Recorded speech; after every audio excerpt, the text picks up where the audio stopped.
All right, guys, welcome today. We have two very special guests joining us. We have Manny Mohtadi and Jason Cosmides. These guys, you probably don't know, but now you kind of do know. These guys captured history. They captured history in 1996. We're going to let them talk about it in a little bit, but Manny, Manny and Jason, welcome to the show. Manny, I first heard about you years ago. My friend Angry Cooter, you know whom, you know him as well. He mentioned, to me that, hey, I know this guy that captured the curtain call, and I was like, oh, all right, that's cool. And then I've been thinking about it. I'm like, wait a minute, it's 1996. Nobody had smartphones. Nobody had, what they have now.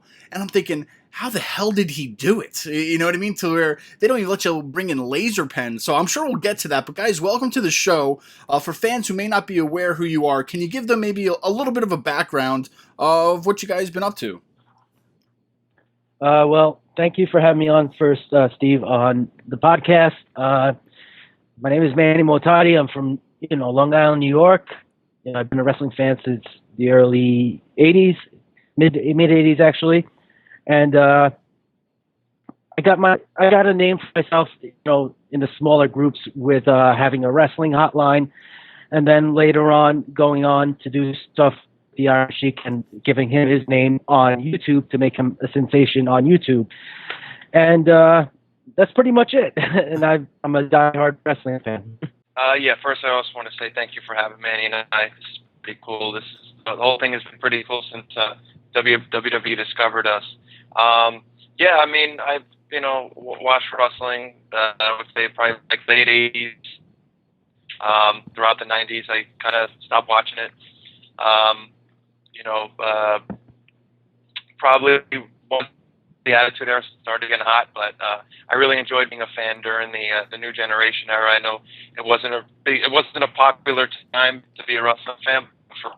For Manny and I, it was like that was our hobby, going to these wrestling shows, watching wrestling, and even though back then there was only 3 promotions, it was pretty easy to follow.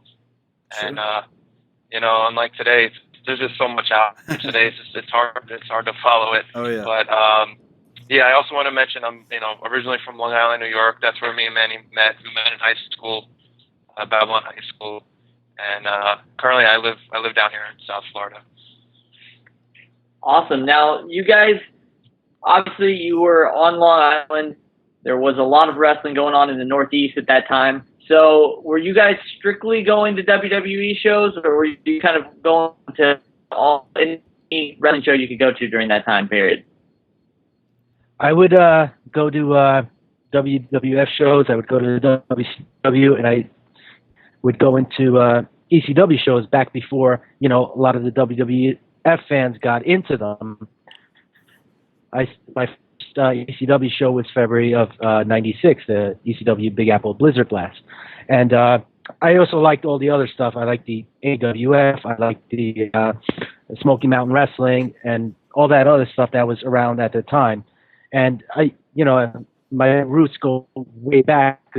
I used to always acquire tapes from people, and I got into all the other stuff, from the other regions.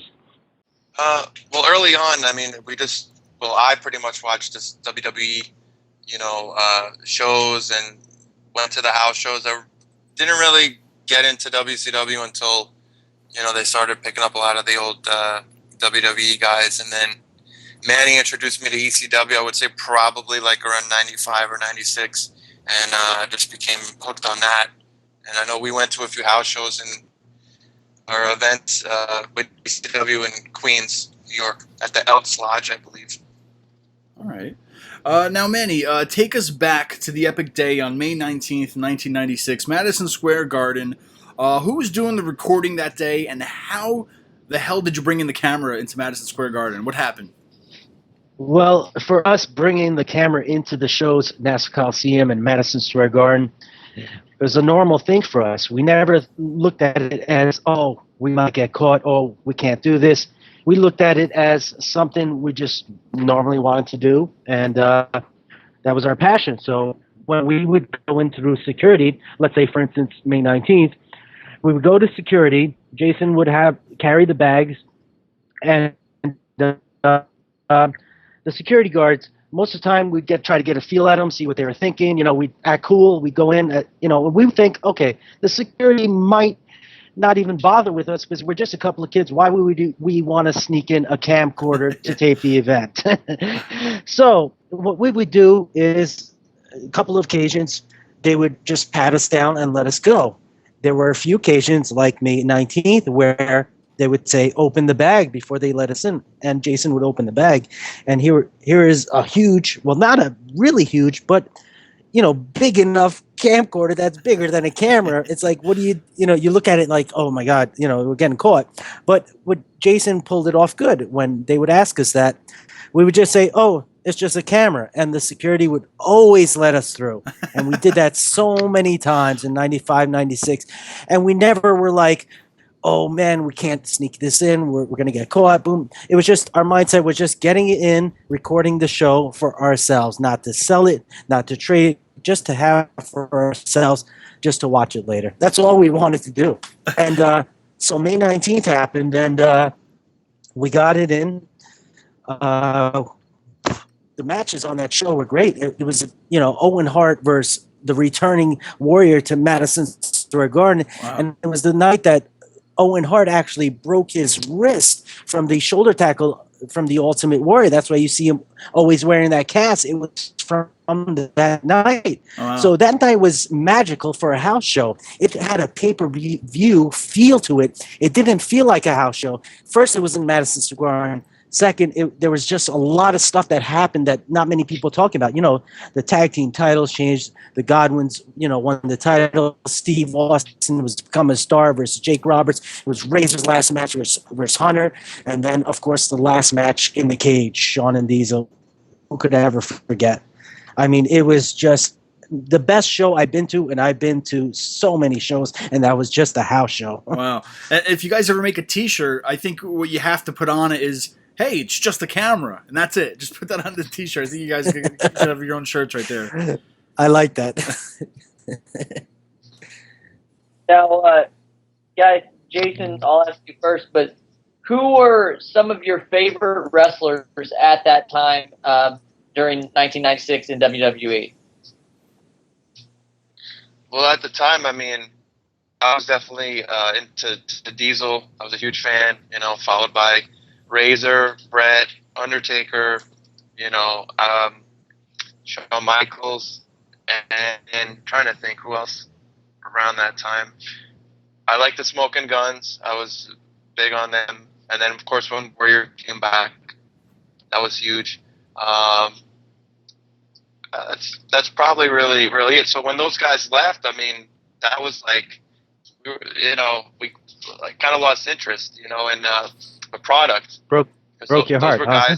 Guys, because those were guys that we followed that were, I don't want to say homegrown because they weren't, but I mean Vince pretty much they obviously built their characters to superstar level, and then when those guys were gone, we were just pretty bummed out about that. Sure. Now, Manny, I'll ask you who were some of your favorites at the time?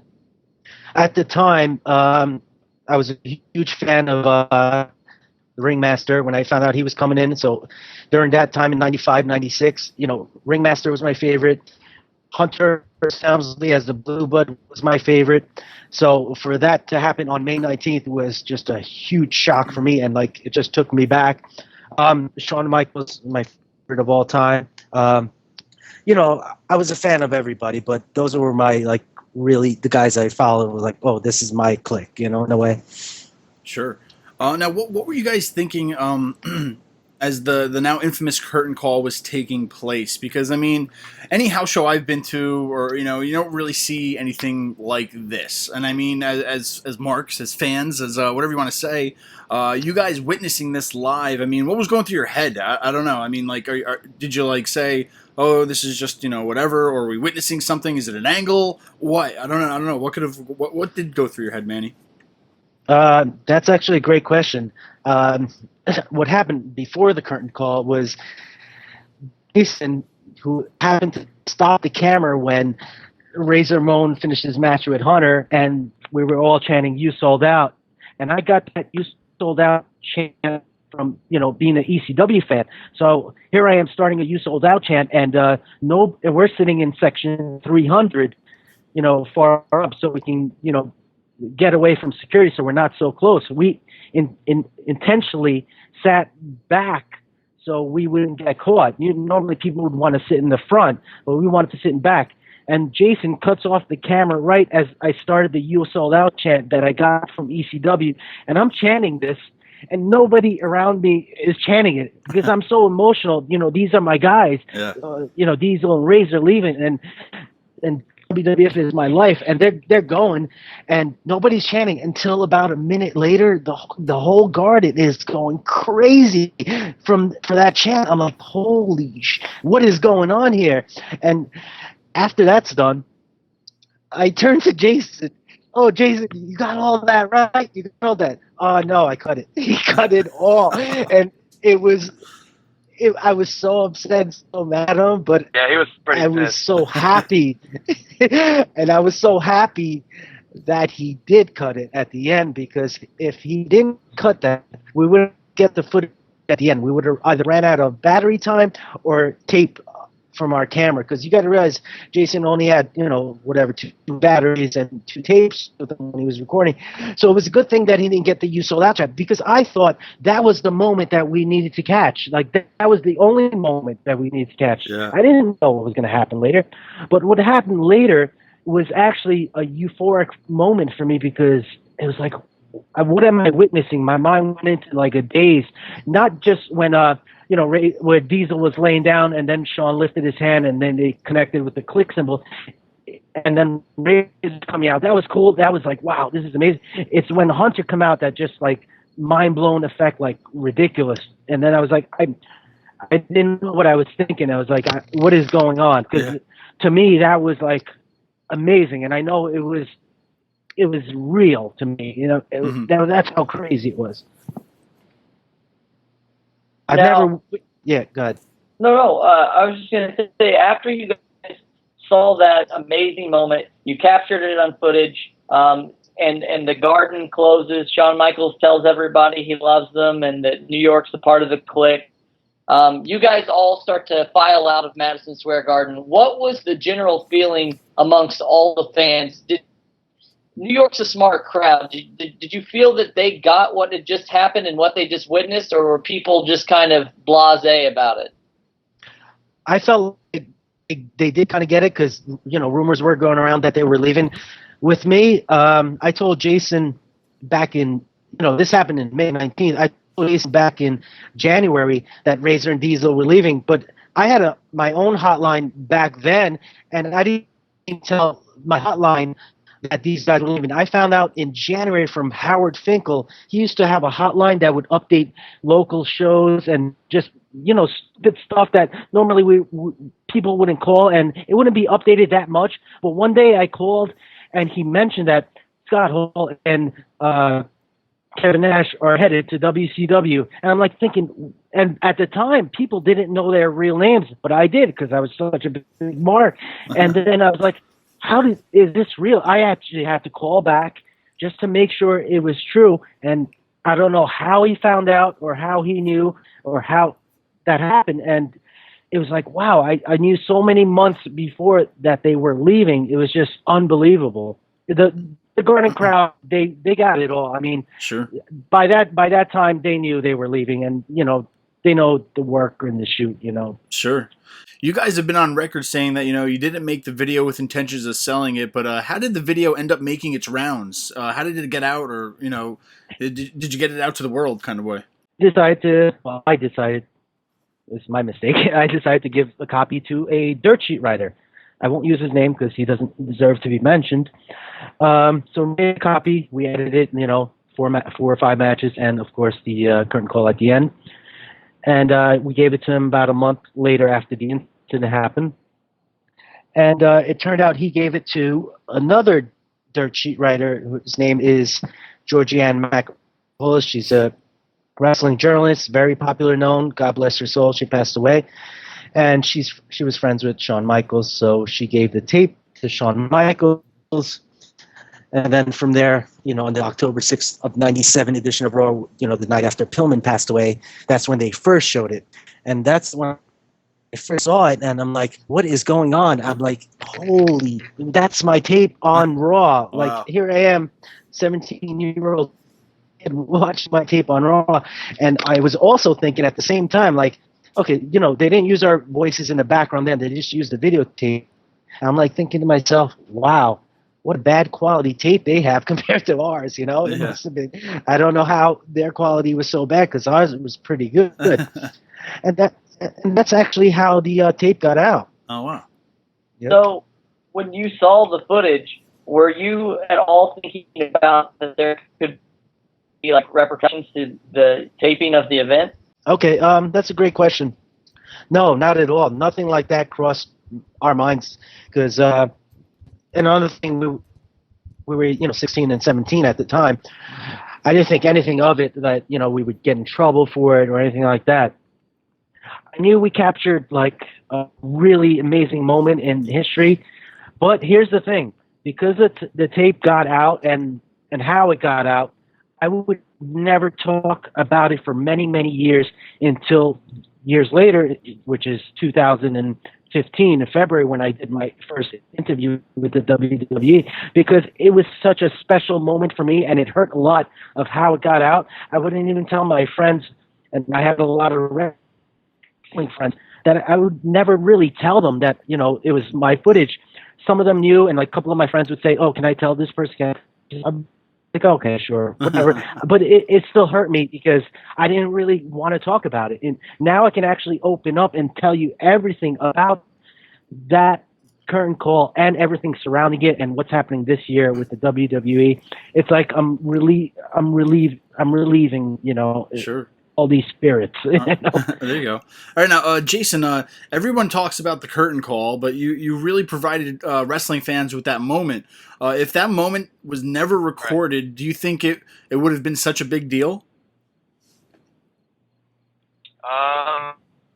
Well, it would have been talked about, but no, I mean, without the video, I mean, really, what else is there? I mean, I think there was like a few photos that they had.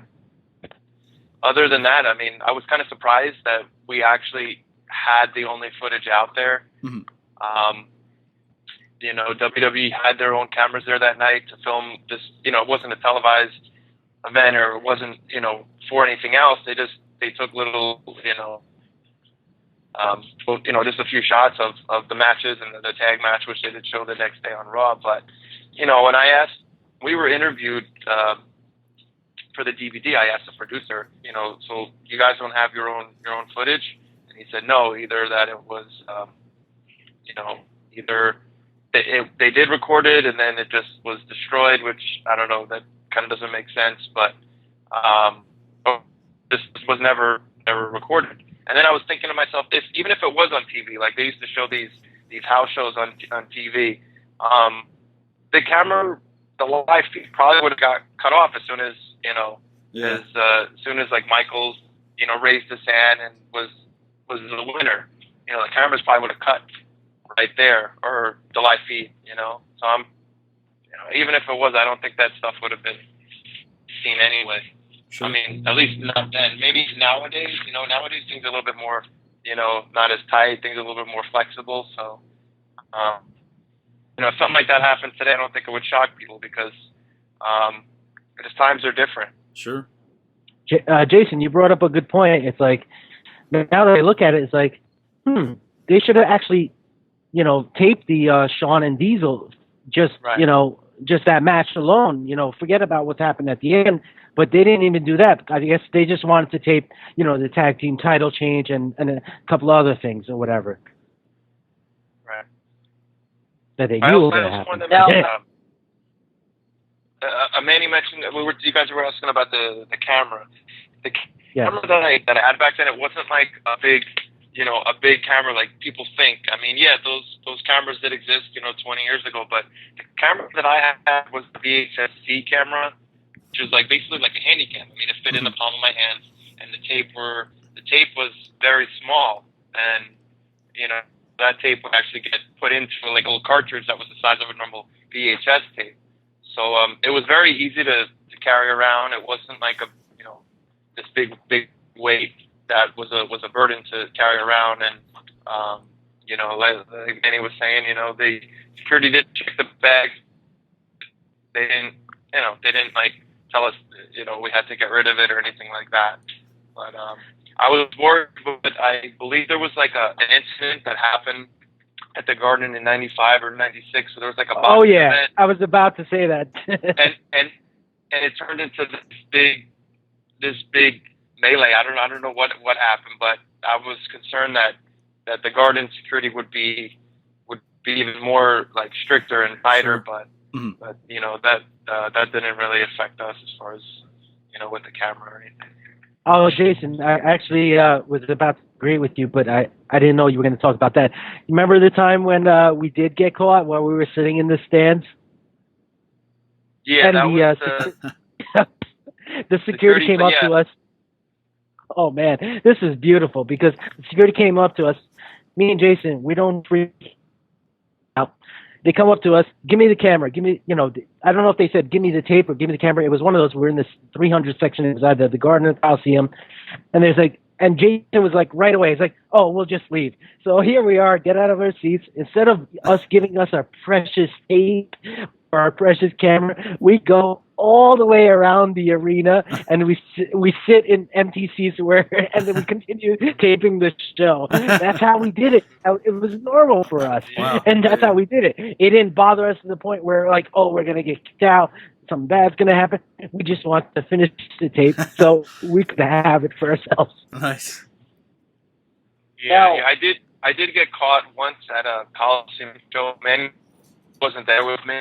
I was there with my other friend. It was November '95 at the Coliseum, and I pretty much had the whole show on tape. And I actually took the chance of moving closer into the 200s, and it was a good match. Like it was like a 6-man tag match with the superstars back then. It was a pretty good match, and I remember I had like 2 security guards come up to me, and I had to give the tapes away. I was so bummed out by that.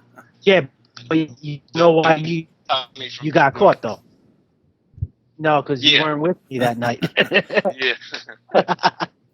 Now, I have to ask you guys, watching the video over and over and over again, I've always wanted to ask, who's the person when the actual Click did their hug that was shouting, "Oh my God"? That's a great question you asked. Here's the story behind it, because nobody really knows who we are behind the camera. Jason was the one holding the camera, and then I was the one that was a crazy smart, whatever you want to call me, like lunatic, just saying, "Oh my God, yeah, oh my God," That was just me, in a different world, screaming. And Jason was like that as well. And that's why you see the camera shake when, Hunter comes in and, does the click symbol to the Click. And we were just like, we were both in like whatever, that state of mind, like what is going on. So that was real emotion. All that was real emotion. It wasn't like just me, cheering, booing, whatever. It was real. Awesome. Yeah, the video wouldn't have been the same without Manny. I mean, it really would, because I was screaming, but my voice was shot that night. By that match, I really couldn't talk. But Manny, he pretty much that was the video. Without Manny, that reaction. That's the fans' reaction. That's a true fans' reaction. Maybe not today, but back then, being that wrestling was so black and white, and you're seeing good guys and bad guys hug, which is like, as they say, broke kayfabe, and it was. I don't know if you guys saw the DVD, but what Manny said was true. And Jason, you mentioned that, with me screaming and everything, but go ahead. No, go ahead. I was gonna say, with Jason mentioning me screaming and going crazy, he was going as crazy, but you just couldn't hear it. His voice was shot, but you can hear in his voice that it was shot. Me, like, I'm a pretty shy guy. I met Jason back in high school. The only reason why I met him was because I would wear wrestling shirts, and no, but back then you were considered the loser, a kid to wear a wrestling shirt to school, or if they knew you were a wrestling fan back in the '90s. But I did that. I would wear my Bret Hart and Undertaker shirt so I can see what other loser fans there are out there, because those are the only people I cared about at the time. Like, people in my high school, they just cared about drinking, going after girls, or smoking weed. And I just cared about wrestling. So that's what I would do. And if it wasn't for me wearing a stupid Bret Hart or Undertaker shirt, wearing a guy half-naked shirt, I wouldn't have met Jason, But that was my life. So that's how we met, and I wasn't very vocal as far as, as a person. My personality was just very quiet, but when it came to wrestling, that's when I opened up. And that's what happened that night. Now, Jason, you had started to briefly mention this. You guys were just featured on a WWE DVD that was pretty much all about the Click. Were you guys surprised that WWE was producing a DVD about something that you guys had helped capture? Well, actually, I'll tell you how we got in touch with them. Well, first I noticed that they did the Monday Night War series. They did something on the Click. So I'm like, well, when I saw that, and they talked about the curtain call, and I said, well, that was our shot. We blew it. We didn't get in touch with them, in time. So that was it. I was telling Manny that. But around that time or before that, the WWE put something on their website. With the curtain call, they interviewed the wrestlers, and then on the bottom of the page, you can still actually go to that page. Type curtain call in on WWE.com, you'll see it. And on the bottom of the page, you can put comments. So I put a comment. It was under my full name. I said, hey, this is me and my buddy's video. If anyone wants to contact me, please contact me. We have proof that it was us. And I just kind of left it at that. Jay, before you continue, I do want to say, as of like a week or two ago, that was the first time I actually saw that comment that you talked about. I went on the site to actually see, which was awesome. Yeah. So I just left a little note, at the bottom, and I honestly, I really didn't think much of it. I thought maybe I'd get an email from a fan or something, but not WWE. And that was, I think, in April of 2014. And then early this year, I got an email on my LinkedIn from a producer for WWE asking me if I was the Jason Cosmides who filmed the curtain call on May 19th, and if so, to write him back. And I did. I gave my number, and we talked on the phone, and he asked me if I was interested in doing an interview for the Click DVD. And I said, yeah. I said, well, if you interview me, you have to interview my friend Manny, who was with me that night. That's the guy that you hear, in the background. So he said, yeah, absolutely. And at that point, I didn't see Manny since like the late 90s. So I was hoping that they would be able to fly me up to Connecticut or New York, so me and Manny can do the interview together. But unfortunately, they couldn't do that. So they interviewed Manny up in Connecticut, and they interviewed me down here when they had here in South Florida when they had a SmackDown taping. And so Manny did his interview like a week or two before mine, and that's how they were able to interview both of us. Sure. Now, guys, the good times didn't end there. You were recently asked to come to Brooklyn to relive some of your Click times with none other than Triple H himself, who contacted you guys. Who contacted you guys about that? How did that all happen? Well, after we did the DVD, the interview for the DVD, I just asked producers, hey, can we get obviously, can we get copies of the DVD? And he said, yeah, no problem. He asked if they could throw us some tickets, but honestly, I didn't know when I would be, going to the to any of the events, either down here or up in New York. At the time, I didn't know, when I would be coming back, up to New York. So I met Manny when I came up to New York in April. I met Manny, and Manny surprised me. He said, "Hey, I want you to come back in August. Let's go to Raw." And he surprised me with a ticket or a very good seat down at ringside. And so I'm gonna tell you, Jay, before you finish, I'm gonna tell them the story about our ticket issue as well. Absolutely. So I just figured, since I was coming back in August for the Raw show in Brooklyn, I just emailed the producer. I said, hey, Manny and I are going to be going to the Brooklyn Raw. It'll be our first show together since the late '90s, and I was saying, I don't know what you guys can do, but maybe we can meet somebody. It was something that was just a thought I just wanted to throw out there. I mean, I honestly didn't think I was going to hear back. I thought maybe they thought I was crazy, Yeah. But and that was, I don't know when I emailed. That was probably, I don't know. That was probably in the spring sometime. And then I just kind of left it alone. And then a week before the Brooklyn show, Manny and I got a text message from the producer. He said, "Hey, I got you guys a meet and greet with Triple H at 6:30 at Raw. Be there on time." And that was that. And so we were expecting just to meet Triple H and it's a meet and greet. Just, hey, how are you? Take a few pictures. Then that was it. But as the SummerSlam weekend was getting closer, I was reading that the Click Rustlers were going to be there, and I was telling Manny, hey, I won't be surprised if these guys are going to be there as well.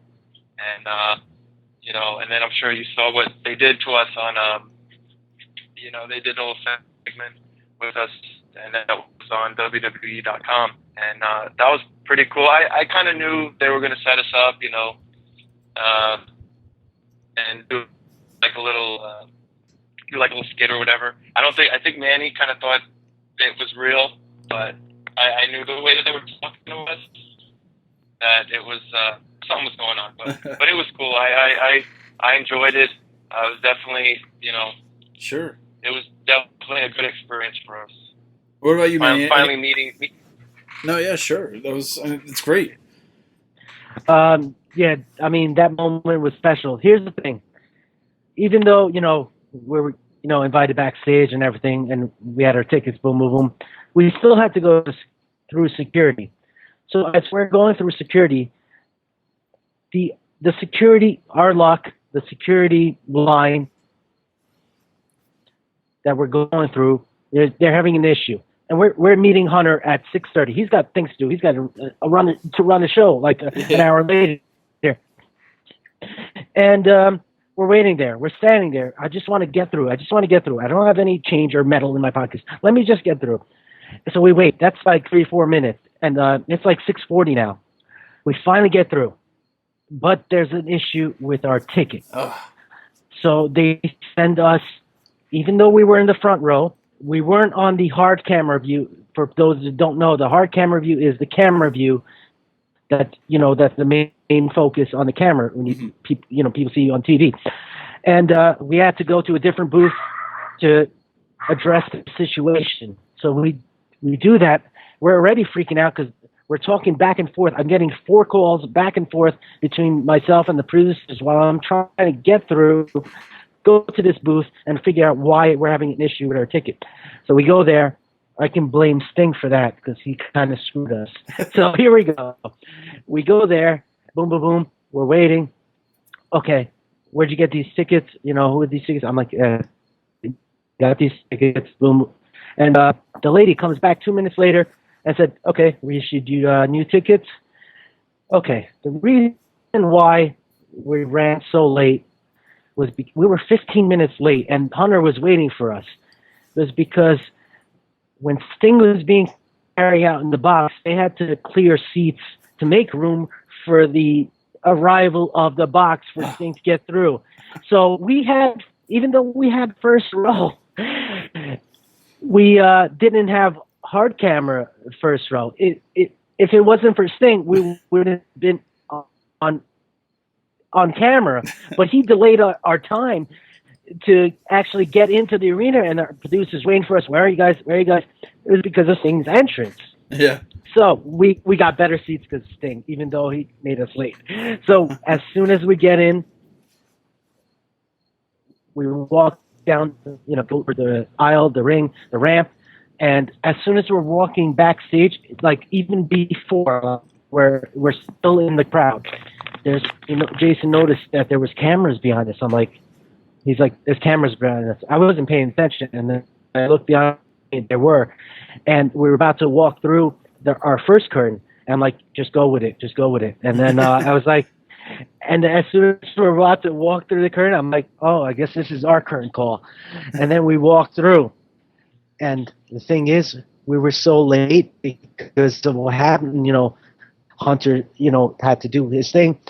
We spent a good 25 minutes with them, even though it was edited. We have all that original video on tape and our pictures that we'll keep to ourselves. We'll take that to the grave. Sure. And as